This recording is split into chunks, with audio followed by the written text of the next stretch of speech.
3, 2, 1, go. With the ongoing horror stories on how airlines are delaying and possibly losing checked-in luggages, Vivian and I decided to just roll a carry-on and a backpack each. Which is probably a good thing for someone like me because I tend to overbring a lot of camera gear. Now, prior to this trip, we were lugging 2 large checked-in cases. I would bring lights, light stands, external monitors, the whole shebang, not to mention large puffer jackets during the winter because it was cold. Luckily, it's summertime here in Switzerland, beautifully hot weather, so it's easy to pack light and slim clothing. Plus, we're only here for about 3 weeks anyway, tackling different parts of town, so it's easier to trek with 1 roller and 1 backpack. So here's what I brought to Switzerland as a traveling tech enthusiast, hybrid creating a bougie but nomad. Yes, this is coffee inside of a Scotch cup. Okay, drank too much coffee.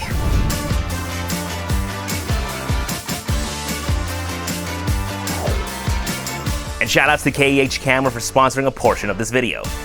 So a lot of these gear I've already talked about in the past, so I won't spend too much time on them other than a quick mention and a micro review. But the new stuff and the stuff that I haven't talked about often, those will be the ones that I'll give a slightly longer review on. So let's go ahead and start off with the travel essentials first. The first thing I want to talk about is so stupid, but yet I'm so excited to share. This USB-C wall charger with swappable adapters. Switzerland uses this type of 3-pin plug known as Type J, but luckily it will support the standard Europe 2-pin plug known as Type C. And this wall charger here comes with a standard US 2-prong, but you can mount different adapters for AU, UK, and EU. It has 2 USB-A ports that charges up to 18 watts total and 2 USB-C ports that charges up to 100 watts total. So most travelers would have this type of travel adapter that can take their original plug and convert it to the country-specific plug, and some would even have USB-A ports on the side, though it doesn't support fast charging. This one does with the USB-Cs. So we've been doing this whole digital nomad thing for about 9 months now, and I prefer to charge most of my stuff with USB-C whenever possible to avoid having to bring too many plugs and cables. So I got this idea one day looking at my MacBook charger. You can actually buy different travel plug adapters for it and swap them out. And I figured there'd be something like this, but for more general plugs on Amazon. With this, I just have to pair it up with these multi-all-in-one cables that support USB-C, micro, and lightning devices. And I got one with a USB-A head because most public places still uses USB-A if you need to charge while you're out. And I got 2 with USB-C heads, so we don't have to worry about bringing whatever specific cables that some of these gadgets might need. Just 1 cable to rule them all. But the only knock that I have on this wall charger is that I wish it had more USB-C ports, and this doesn't actually go into my camera bag. I just chuck into my carry-on roller and bring out whenever we get to our hotels and Airbnbs. Next up are these 2 Anker MagGo MagSafe battery banks. Both Vivian and I have iPhones with MagSafe. We just stick this on and it just starts charging. No longer do we have to worry about whether or not we brought a lightning cable with us. Plus, this also charges out via USB-C. So one of these multi-cables right here, we can also charge my XPERIA 1 Mark IV or small gadgets like the GoPro or even the RX100 Mark VII. And funny thing, the other day I found out that the XPERIA 1 Mark IV supports wireless charging, so this actually charges wirelessly as well. Pretty neat. The only downside is because it's so small, it only has about 5,000 milliamp battery capacity, so it's not that much. This is more for end of day usage when our phones are down to 20% or whenever we're in a pinch. Next up is the Katadyn BeFree collapsible water bottle. And I saw this from a Craig Adams hiking video. This is the best way to carry water. I hate carrying bottles because of how much they bulk up the side of my backpack, even if they're empty, especially those Hydro Flask ones. I think that really depends on what you want. And we try not to buy too many plastic water bottles while we're out. This one here actually has a built-in filtration system because it's meant for filling up at the river, but luckily in Switzerland, there are plenty of free and clean water fountains everywhere, so we can just fill up anytime. But a couple of things though. One, the filtration system does make the water taste a bit plasticky, even if the water we fill up is clean, but that taste does go away over time. And 2, once the bottle becomes half empty, it will start to droop down like this. Not ideal for side pockets. Pretty sure that's the reason why I lost our 0.6 liter one when we went mountain karting in Grindelwald. I mean, I don't know, it must have fallen off during the rocky parts of the road. Probably best to store it inside the backpack, I guess, but I still rather much carry something like this over a non-collapsible water bottle. And it's leaking right now because I didn't tighten it. Great. We just lost continuity right there.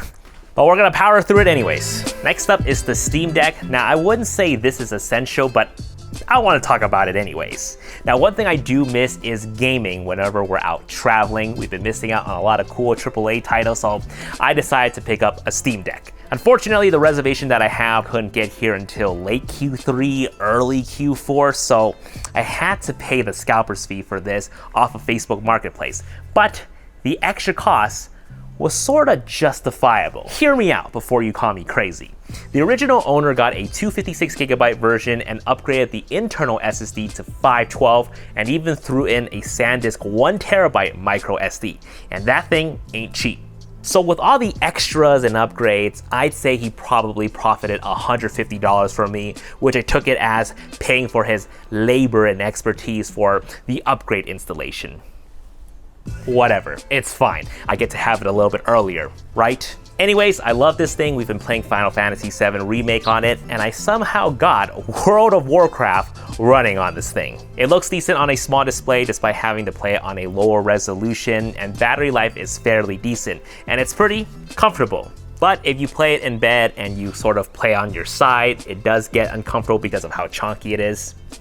Other than that, love this thing. Next up for productivity, I got the MacBook Pro M1 Max. Pretty much everything that you heard about the M1 chip is correct. Battery life is insane, it's really quiet too, and the performance, top notch. Now, our friends and family often think we're out vacationing whenever we're saying we're going somewhere, but we still have work to do. I mean, how else are we gonna be funding our travels? And Final Cut Pro 10 runs super smoothly on this, and I spec this baby out. I have 8 terabytes on this thing, which is plenty of space. Some of y'all know how much I hate editing off an external hard drive when we're on the go. Still got my entire Singapore project on this, and I'm filling it up with some Switzerland stuff. But I also bought a SanDisk 4TB SSD as a backup drive for all the stuff we're filming here, and I got this at a very decent price from Amazon Prime Day. Now, not to stress out my back whenever we're trekking around the airports, hotels, and Airbnbs, I bought an away carry-on roller with a front laptop compartment. Obviously, would never check this in while the laptop's in the front or throw it into the back of the car, but this is just helpful when we need to move around without adding extra weight to my back. Next up is the Sony WH-1000X Mark IV noise cancelling headphones. These are the version 4. I saw MKBHD's review on the 5, and I love the look of the 5. The bridge part here is much slimmer, and it does look so much more sleeker, but as soon as he said it doesn't fold down as compact as the previous iterations, does not fold, I knew I couldn't justify upgrading to it. I don't put mine in the case, I just chug them into my bag. The 4 still works great. In fact, the noise cancelling on all the iterations were fantastic. I still have the version 1 back at home, which I was rocking up until the 4 came out, but I mainly upgraded to the 4 because it charges via USB-C. Okay, so let's go ahead and move on to camera gear. Let's start off with some lenses first. The Sony 14mm f1.8 G Master, I already talked a lot about it in the past. Ultra wide, ultra good for my gimbal stuff and getting interiors of our stay. I'm gonna sleep on this table. But the newest addition to the kit is the 24-70 G Master version 2. Now, I usually have the 24 G Master and the 85 Zeiss Bodice Primes, commonly known as the Jason Vong Wombo Combo. But in favor of space and versatility, I decided to finally bring a 24-70 with me. And this is the first time ever that I brought a 24-70 with me. I never bring with me a 24-70 f2.8 with me anywhere because of how big and heavy it is, unless it's for a paid gig. But the version 2, I don't know how Sony did it, but damn, they made it so much more lighter. It's actually tolerable. And as much as I hate to admit it, zoom lenses do make my life a lot easier. Less switching of lenses, less chances of dust to get in, and easily achieve a variety of different shots. And the quality on this is amazing. And I actually found this one lens to be pretty much enough for Switzerland. 24mm is wide enough for the wide landscapes. Everything is pretty far out anyways. And 70mm to be good enough to focus on the details. Now, at times I do wish I brought a telephoto lens with me, but I got the A1 here and I'm just gonna rely on the 51 megapixel and gonna heavily crop in if I have to. We'll see how that works out for me. Now, even though it is lighter than the version 1, it still can feel heavy overall. I mentioned this in my review, you would only appreciate this version 2 if you use any other 24-70 f2.8s in the past. If you've never used one before and you hold this version 2 for the first time, it will still feel heavy to you. Some of you might be asking, well, Jason, why didn't you get a 28-70 from Sigma or Tamron? So much slimmer, so much cheaper. You even did a review on them. Yes, I did. But if you watch my reviews on those lenses, I kept mentioning I am a stickler for needing my mid-range zoom lenses to start at 24mm. And I'm one of those people that don't believe 28mm on a zoom lens is wide enough. And trust me, 4mm is a huge difference. It can be felt. Let's just move on. So this next one is probably gonna shock you guys. The Sony 28-60 f4 to 5.6. So I legit bought a kit lens. This is literally the kit lens for the A7C. I never buy kit lenses before. If they come with a camera, sure, but on their own? Again, as much as I hate to admit it, zoom lenses do make our lives a lot easier while we're being digital nomads for the year. And more often than not, when we need to shoot behind the scenes, we would be stuck with another prime lens, and God forbid, it'd be a 14G master. Zoom lenses just offer more variety, you know? Again, why didn't I get a 28-70 from Sigma or Tamron? And didn't I just say I prefer my zooms to start at 24mm? Well, first off, I mean, just look at how compact this thing collapses. That's my answer and reasoning right there. Now, before, a couple of my friends actually bought it, and I was like, I don't know if that's such a good idea. But then I decided to cave in and bought one myself, and I can see why my friends love it. It's just too damn convenient. The quality is great, the images are sharp, and it's just so incredibly light. And this is just for behind the scenes anyway, don't really need this to be at 24mm or a constant f2.8 aperture. And even if I'm in low light conditions, the high ISO off the A7S III will save me anyways. Don't knock on this lens until you try it, alright? Which you can if you want to. And an affordable price nearly half off from KEH Camera, who is today's sponsor of this video. So I partnered up with them again because I always talk about buying pre-owned gear personally, and I still do to this day. Hey, I mean, if your boy can save on some money, why not, right? But some sites can be risky, especially Facebook Marketplace. Don't take that risk like I did for my Steam Deck. KEH Camera is a reputable site. All pre-owned gear that come their way get thoroughly inspected, and you can pick up the same 14G Master I use. You can pick up the version 1 of the 24-70G Master if you don't mind the wait, and there are also great Sony cameras readily available as well, all backed by that 180-day warranty should something go wrong, or 21-day return policy if you end up not liking it. And if you need more than 180 days in warranty, KEH now offers Extend, which also gives you extended product protection, including accidental damages. Simply add it during checkout and you'll get access to a virtual claims assistant 24/7 to help you get your product repaired or replaced should something go wrong. There's no deductibles and no extra cost. To learn more, check out the link in the description box below. Thanks for listening. Now, let's move on to cameras. So for cameras, I'll skim over them because I already talked about them so much in the past, but as you will notice, no A7 IV this time around. It's a great camera, but I had to make sacrifices, trying to keep things to a minimum here. 3 full-frame cameras would be an overkill. So what I brought with me is the A7S III and the A1, which both doesn't crop me in 4K 60p, and both can shoot 4K 120, so much more flexibility between these two cameras right here. And the A7S III, you already know, low light beast of a camera. And the Sony A1, I already brought it up when I was talking about the 24-70. Again, didn't bring a telephoto with me this time. Gonna see if I can get away with just heavily cropping down from a 51 megapixel photo. But just in case, I got my trusty RX100 Mark VII 24 to 200 millimeter zoom. I actually didn't bring extra batteries or a dedicated charger for this, just one battery and charging it via micro USB. I want to test if I should also do the same for the bigger Z batteries for the A7S III and the A1. I can save myself the trouble of having to bring a dedicated charger. I mean, hey, maybe Sony's onto something here by not including chargers for the A7 III and the A7 IV. Just kidding. Next up is the GoPro Hero 10. I mean, it's Switzerland, so many excursions and fun activities. Nice to have a point of view, rugged, small camera. I got a clamp grip, which is nice for these travel shots and excursion stuff, like the parasailing that we did over Lauterbrunnen Valley. And I also brought this chest mount with me too, which came in clutch for the toboggan slide.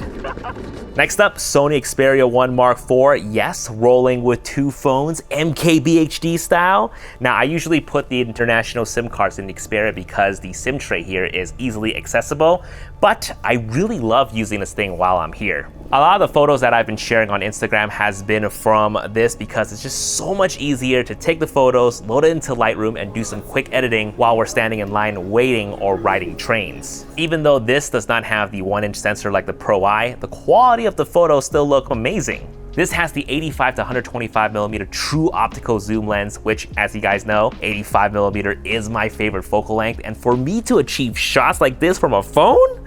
Sheesh! Real bokeh, no computational AI. Moving on to the latest addition, the DJI Mini 3 Pro. Technically, it's Vivian's, but since I'm going to be using a lot of the drone footage, I may as well talk about it in my video. Now, the biggest reason why we chose to get it, the colors off this thing is amazing, 100 times better than the Mini 2, which she still has. We're not shooting decent alike, we're not doing any grading, it just looks great straight out of camera. For Vivian especially, she loves the vertical mode. Footage just looks so much better with native vertical instead of cropping from a horizontal footage. We love that the controller has the monitor built in, no more having to attach our phones or worry about losing the connecting cable. Just, so much more streamlined. And the other day, we were flying with other drone users, and one of them have a Mavic Air 2S, and someone else has the OG Mavic Pro, and geez, this Mini 3 Pro is super quiet compared to those.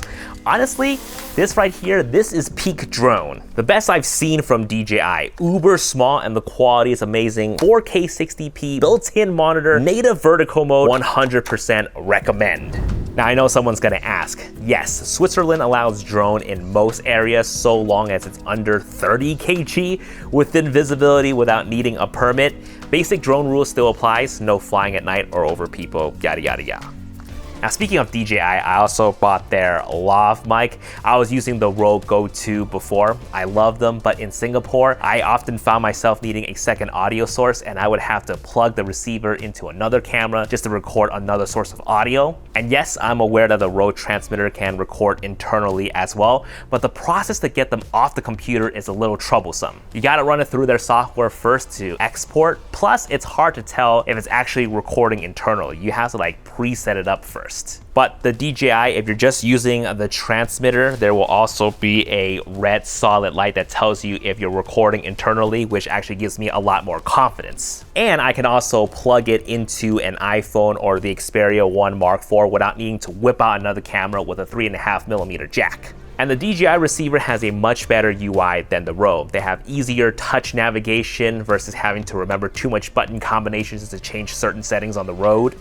Now, I'm not bashing on Rode. They're the ones who revolutionized compact wireless lav kits, and it was the greatest at the time. However, DJI just improved on the Rode's concept. I'm hoping to see a future Rode Go 3 with a lot of similarities from the DJI because the DJI mic does have some flaws. The biggest one is that they don't play nicely with a lot of the string lav mics, particularly with the Rode string lavs. Reviews have said it causes a lot of interference. This is an issue that I never had with the Rode. They play really nicely with the other lav mics as well.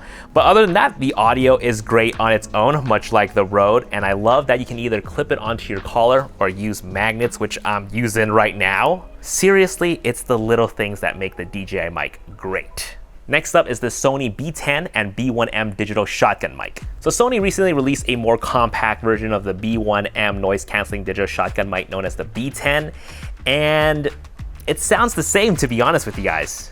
Haven't really gotten a chance to sit down and do a test between the two, just kind of brought it with me to Switzerland to see what's up. But same thing, I love the noise canceling. I just kind of leave it on auto and it sounds good.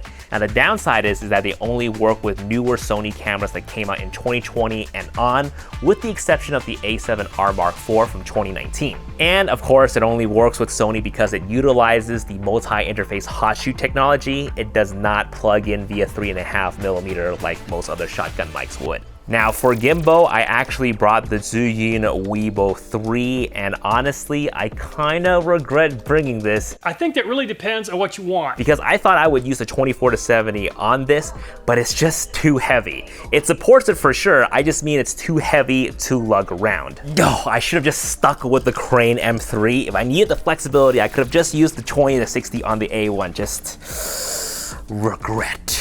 But anyways, here I'm using the small rig Arca Swiss quick release. It works with the Peak Design square plates, though it doesn't inspire a whole lot of confidence. It just doesn't seem as solid as the PGOI Tech one, but because I am using the Peak Design capture clip system, I need to use the Peak Design square plates. The PGOI Tech plates do not work with the Peak Design's capture clip system, which is unfortunate, and I kind of wish Peak would make more of these accessories that can adapt these square plates for the other camera gear. Next up is the Peak Design Travel Tripod. Been rocking it ever since it came out in 2019. I love that it's so compact. The circumference is like the size of a water bottle. It goes into the suitcase during transport and the side or the front of my backpack during our daily adventures. And finally, to carry it all, the Peak Design Everyday Zip Backpack. Still, hands down, the best travel backpack that I own. Not the best out there, I'm just saying the best that I own. It fits all the camera gear that I was talking about, plus a laptop. Now, initially, I was going to use the Peak Design Tote Backpack, which is the one that Vivian is using. I love it. It looks so much more sleeker, but that's the thing. It's just sleek. The way that it's constructed doesn't actually hold as much as the Everyday Zip, even though both of them are 20 liters. But Vivian, she loves it. She always uses a tote bag, so she's used to the concept of just throwing things into a black hole. So her bag during our daily adventure holds her drone, either her Leica or the Fuji X100V, and our lunch for the day. And that pretty much bags it up. More Swiss content coming soon. Guys, thank you so much for watching, and we'll see you guys in the next video. Peace.